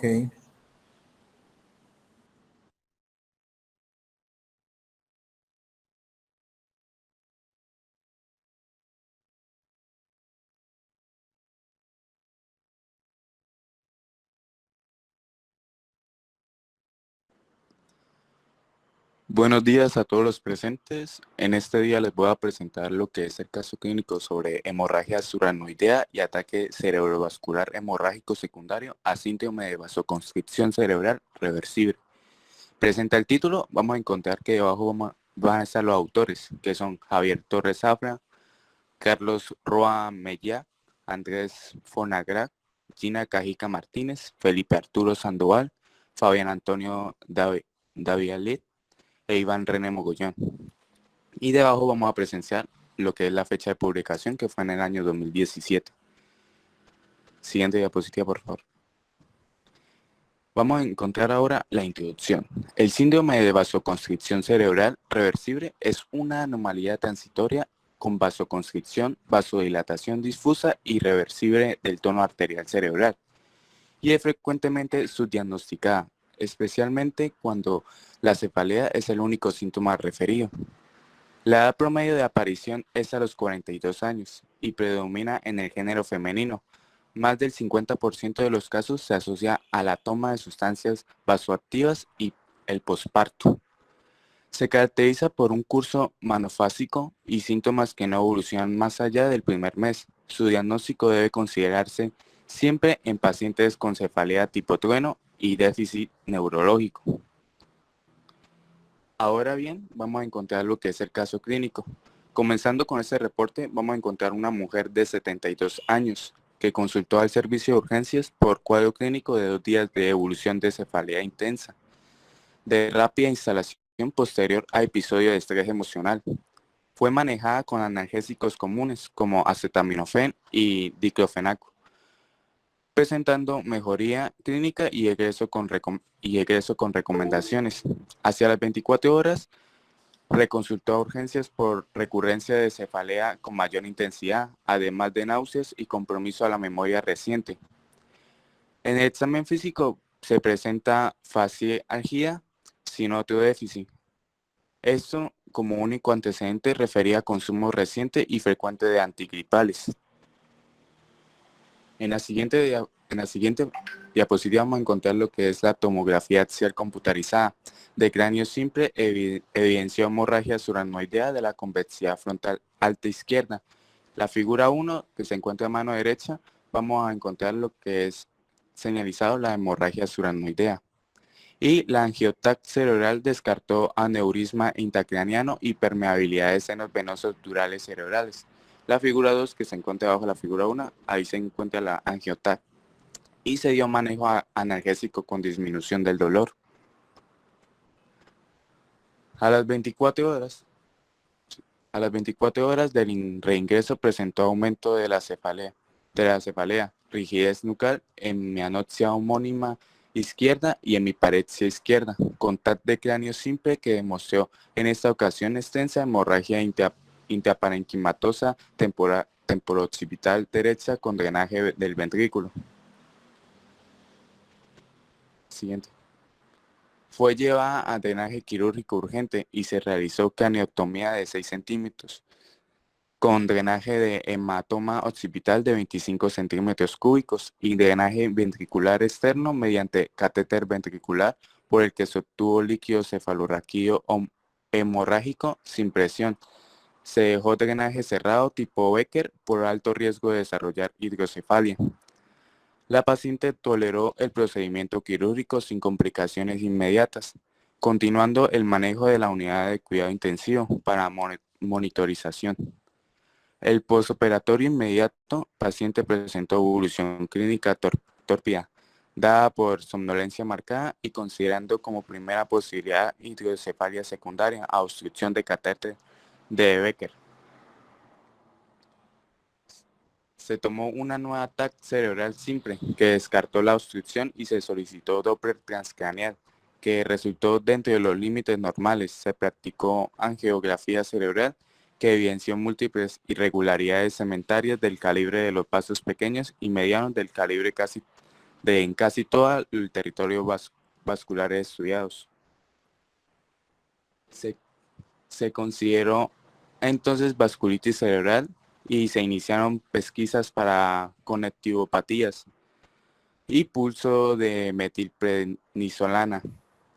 Los resultados de la pesquisa fueron negativos para conectivopatías, por lo que se suspendió la corticoterapia y se consideró como diagnóstico de descarte del síndrome de vasoconstricción cerebral reversible y se inició manejo con nimodipino a 60 miligramos cada 4 horas.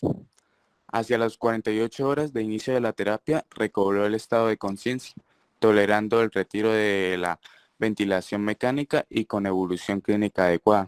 Ante una adecuada evolución clínica dada por un buen estado general, estabilidad y escala modificada de ranking 2/6 por hemianopsia homónima izquierda sin dificultad significativa en la realización de tareas diarias. Se recibió dar regreso hospitalario y continuar con el proceso de rehabilitación integral. En el control ambulatorio a los 3 meses, una nueva arteriografía evidenció resolución completa de hallazgos descritos previamente, como se visualiza en la figura 5, y se encontró a la paciente con escala modificada de ranking 1/6. Y como conclusión, el síndrome de vasoconstricción cerebral reversible es una causa común pero poco conocida de la cefalea tipo trueno. El diagnóstico establece un reto médico en aquellos pacientes con una forma cefálgica pura, pues los estudios iniciales pueden ser normales. En caso de hemorragia suranoidea, el diagnóstico diferencial debe realizarse con la ruptura de aneurisma intracraneal y la trombosis venosa cerebral. Y en la siguiente diapositiva se visualiza la bibliografía. Muchas gracias. Muy bien, Iker. Edgar. Sí, doctor. Ya me están haciendo el favor para proyectarlas. Gracias.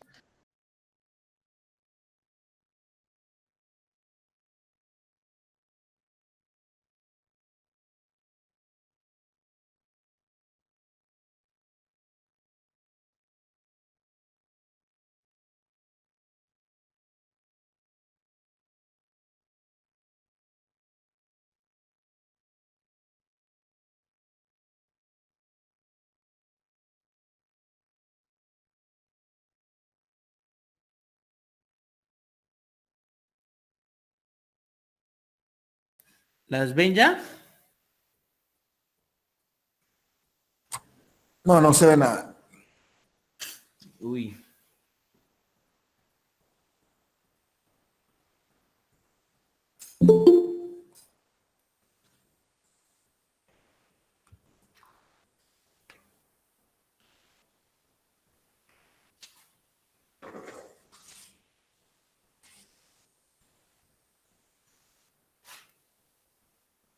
Ahora. Ahora sí está descargándose ya.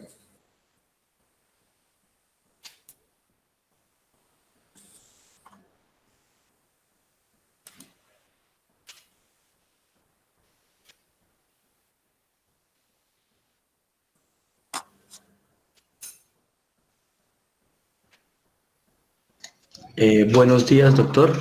Mi caso clínico que me correspondió es infarto simultáneo cardiocerebral agudo, a propósito de un caso.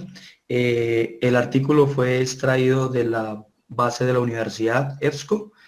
Los autores se encuentran respectivamente debajo de la diapositiva y el artículo fue recibido en el año 2020. Siguiente.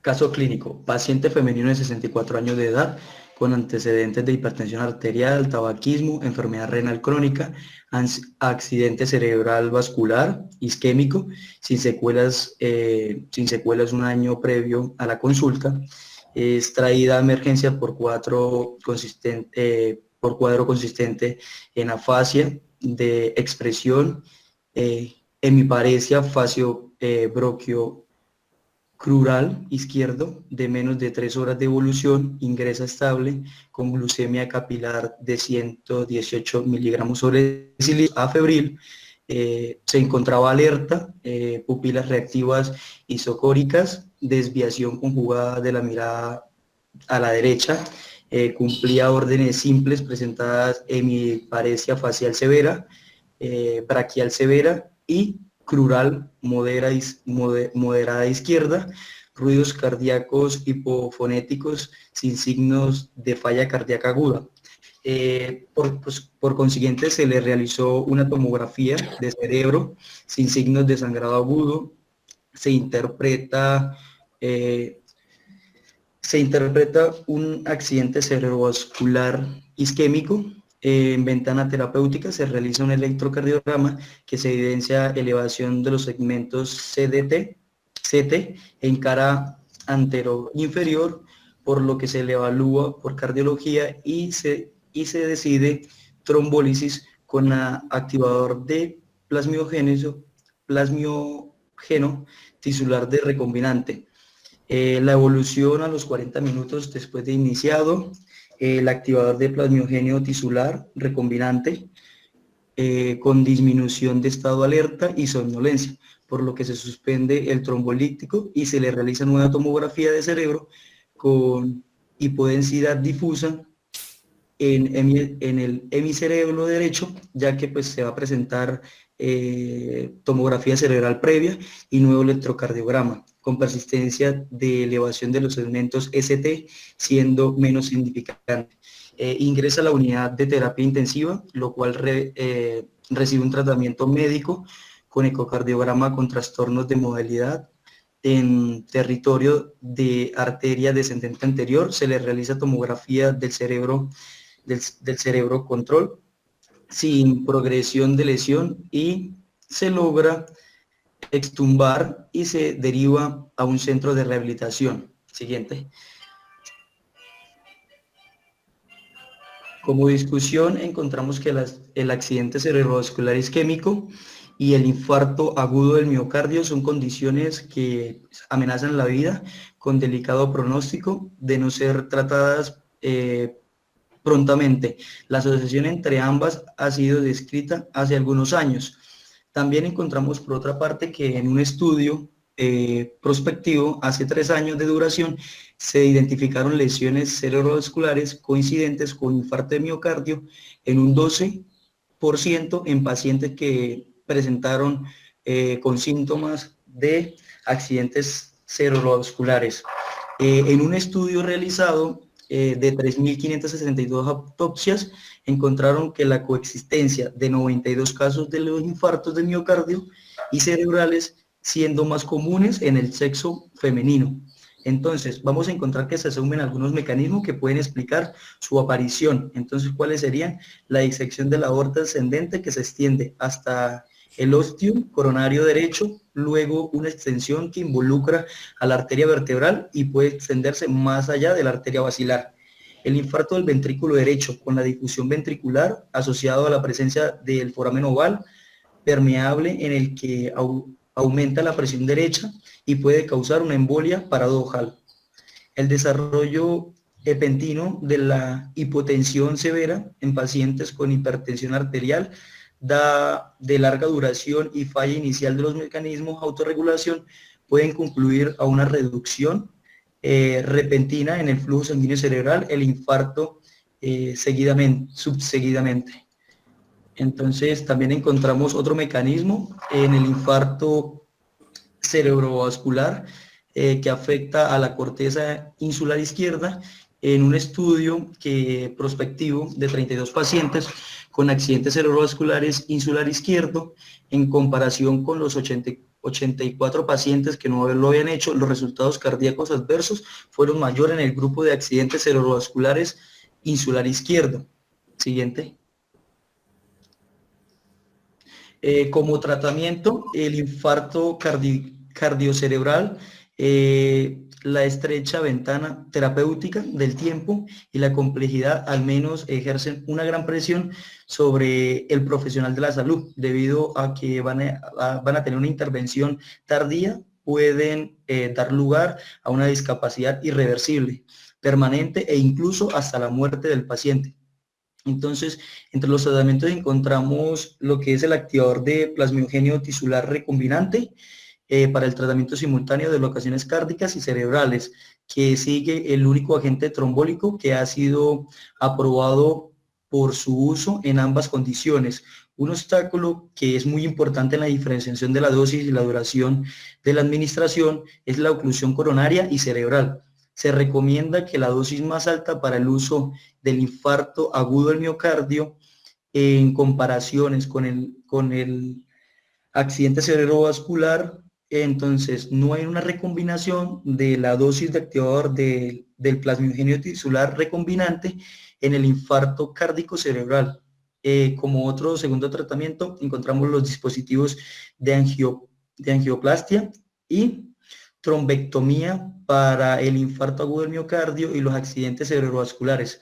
Este tratamiento endovascular tiene sus propios problemas. Por ejemplo, si la decisión del tratamiento es iniciar una intervención coronaria, primero para salvar el miocardio, entonces el manejo retrasado del accidente el accidente cerebrovascular puede resultar una discapacidad permanente a largo tiempo. Por lo contrario, al comenzar con la intervención endovascular para la oclusión vascular cerebral puede tener una consecuencia devastadora si el paciente se torna hipotenso, el desarrollo de una arritmia grave.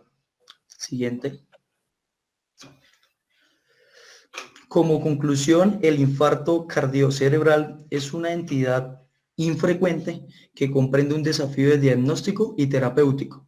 Existen varias hipótesis de su fisiopatología y también conocemos el manejo dado bajo la experiencia y la observación del caso, pues no hay unas directrices escritas en el mismo. Entonces, el caso es presentado, recibió un manejo trombolíptico tratado de resolver las dos situaciones al mismo tiempo, evolucionando con el sangrado posterior. Es necesaria mayor evidencia para determinar un lineamiento en el abordaje y el tratamiento integral de este tipo de pacientes. Siguiente. Posteriormente encontramos la bibliografía y gracias.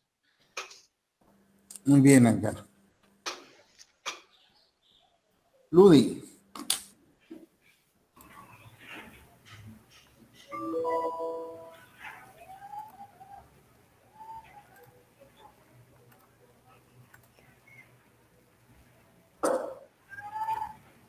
¿Sí pueden ver las diapositivas? Sí, perfectamente. Ok. Bueno, buenos días. Mi nombre es Lady Joana Antolines y yo les voy a presentar el caso clínico de hemorragia cerebral secundaria a trombocitopenia por varicela. Los autores son Jairo Lizarazu, María Fernanda Castellanos, Claudia Rosa Omaña, Miguel Chaín y Sergio Villamizar. Y el año de publicación de este artículo es el 2016.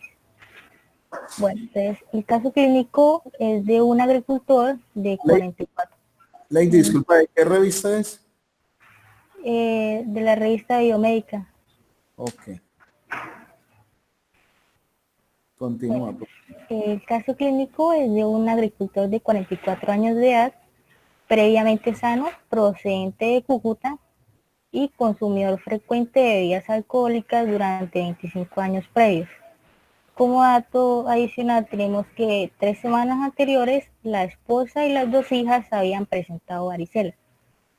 Entonces, el paciente ingresó al servicio de urgencias del Hospital Erasmo Meos de Cúcuta debido a un cuadro clínico de 12 días de evolución caracterizado por fiebre no cuantificada en los primeros 3 días, acompañada de escalofríos, mialgias, artralgias, cefalea global con intensidad de 7/10 en la escala subjetiva de dolor y aparición en el tercer día de un exantema generalizado con pápulas vesiculosas y costras a partir del sexto día, con epístasis abundante y hematuria. En el 10º día presentó hemotisis, hematemesis y melenas, por lo cual asistió a consulta ambulatoria y se le prescribió acetaminofén. 24 horas previas al ingreso, el paciente sufrió 3 episodios de convulsivos generalizados descritos como tónico clónico y pérdida transitoria de la conciencia. Al momento del ingreso al hospital, presentó el resultado de un examen de laboratorio en el cual el reconteo manual de plaquetas era de 13.000 microlitros.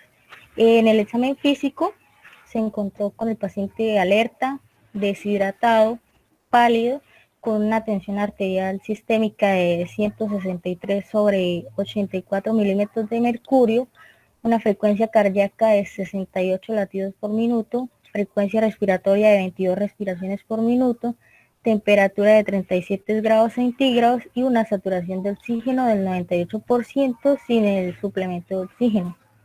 Además, presentaba numerosas lesiones costrosas en el tronco, las extremidades y la cabeza, y tenía hemorragias en el paladar, en la base de la lengua y en la conjuntiva del ojo derecho.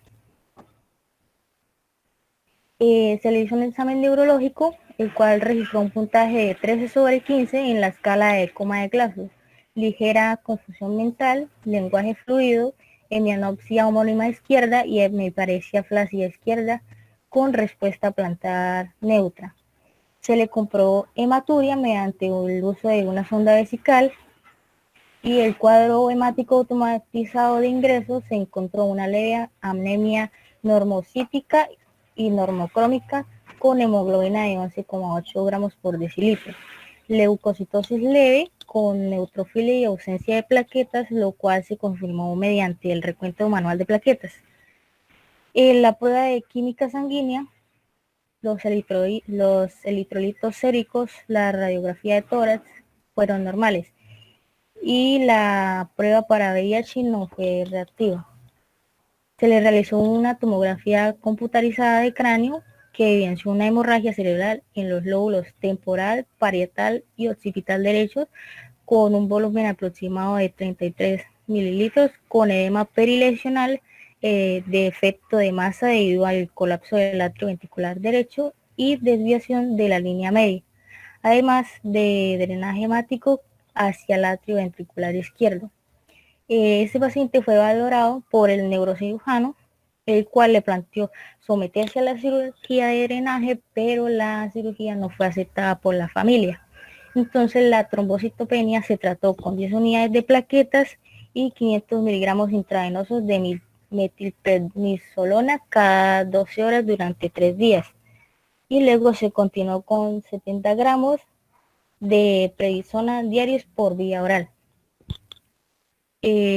Luego, el 18 de marzo, el paciente presentó episodios de hematemesis y fue trasladado a la unidad de cuidados intensivos intermedios en espera del traslado a cuidados intensivos, el cual se hizo el 22 de marzo siguiente.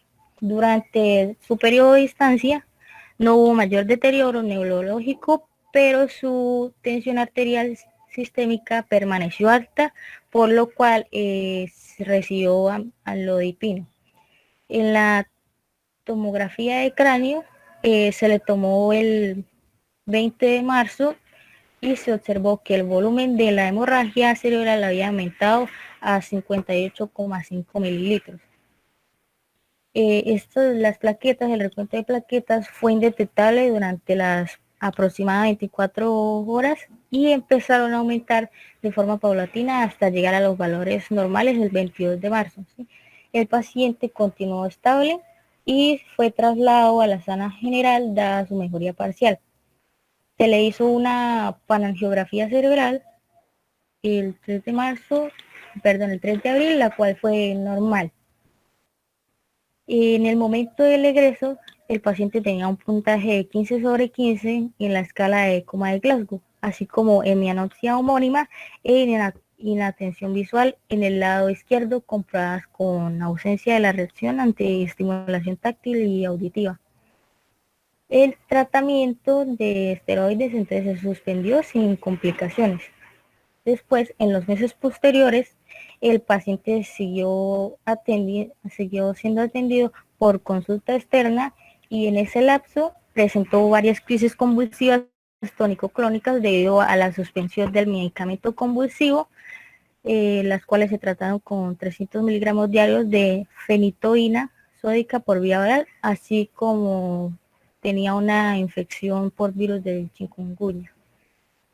Se le hizo una tomografía computarizada de cráneo, la cual se observó que la hemorragia cerebral había cedido lugar a una extensa área de encefalomalacia en los lóbulos temporal, parietal y occipital derechos y dilatación compensatoria del atrio ventricular del mismo lado. Y pues un año después persistía la hemianopsia homónima izquierda. Como discusión de este caso tenemos que la trombocitopenia durante la infección por varicela se debe probablemente al mimetismo molecular entre el antígeno viral y las glucoproteínas de la superficie de las plaquetas, lo que causa una reacción cruzada entre los anticuerpos del huésped y los antígenos de la membrana de las plaquetas con destrucción consecuente de estas. Entonces, teniendo en cuenta este mecanismo patógeno autoinmunitario, en el presente caso se utilizaron altas dosis de esteroides con buena reacción a los días. Sin embargo, pues no hay estudios de controles, únicamente informes de casos pediátricos que respalden el uso de este tratamiento. Y aquí tenemos la bibliografía. Muchas gracias.